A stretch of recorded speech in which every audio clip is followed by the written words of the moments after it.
Municipal sanitation కార్మికులు క్రమశిక్షణాయుతంగా పనిచేయాలి. Municipal chairman Nugilla Mallayya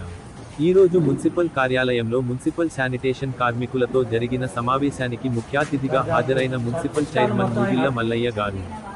ఈ సందర్భంగా వారు మాట్లాడుతూ వర్షాకాలం దృష్ట్యా శానిటేషన్ కార్మికులు విధుల పట్ల క్రమశిక్షణాయుతంగా పనిచేయాలని, అలాగే మీరు కూడా విధుల పట్ల జాగ్రత్త వహించాలని, కార్మికులు ప్రతిరోజు విధులకు గైరాజర్ అవుతున్నారని, ఒక్కో కార్మికుడు 3 నుండి 4 నెలలు విధులకు హాజరు కావడం లేదని, అలా చేయడం వల్ల వార్డులో శానిటేషన్ పూర్తిగా స్తంభించి మిగతా సిబ్బందికి భారం పడుతుందని, అంతేకాకుండా వార్డు కౌన్సిలర్లకు కూడా ప్రజల నుండి ఫిర్యాదులు వస్తున్నాయని, ఎవరైనా అనారోగ్యానికి గురైనట్లయితే కమిషనర్ గారికి గాని లేదా సంబంధిత అధికారులకు తెలియజేసినట్లయితే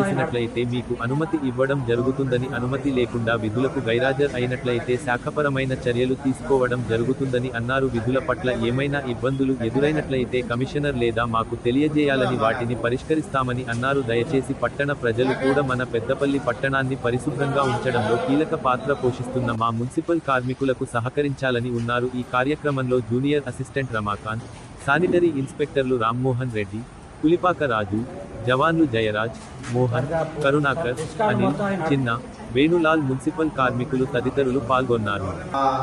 కార్మిక లేబర్ అందరికీ ధన్యవాదాలు తెలుపుకుంటూ ఈరోజు ఉద్దేశం ఏంటి అంటే, మీటింగ్ ఏర్పడిన ఉద్దేశం రాబోయేది ఇప్పుడు వచ్చేది వర్షాకాలం కాబట్టి ఖచ్చితంగా ప్రతి వాడల ఖచ్చితంగా లేబర్ పనిచేయాలని చెప్పి సందర్భంగా తెలియజేస్తూ, అదేవిధంగా ఎవరైతే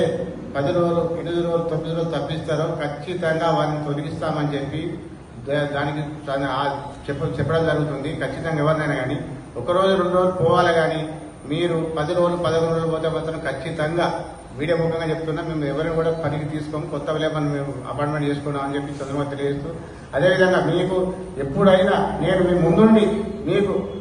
మీ దగ్గర నిండునే కాబట్టి నాకు కష్ట సుఖాలు తెలుసు కాబట్టి మీకు సహాయ సహకారాలు అందిస్తా అని చెప్పి సందర్భంగా తెలియజేస్తూ, మీకు నా పర్సనల్ గా కూడా ఇదివరకు చేసిన చైర్మన్ కాకుండా చేసిన చైర్మన్ అయినా కూడా మీకు ఎవరికి ఏ పని వచ్చినా నా ఆఫీస్ ఇచ్చిన ఒక 10,000 ఇస్తారు, నేను కూడా ఒక 5,000 మీకు ఖచ్చితంగా మీ కుటుంబానికి అందజేస్తానని చెప్పి ఈ సందర్భంగా తెలియజేస్తూ, మీరు ఖచ్చితంగా పనిచేయాలని చెప్పి కోరుకుంటూ సెలవు తీసుకుంటున్నాను.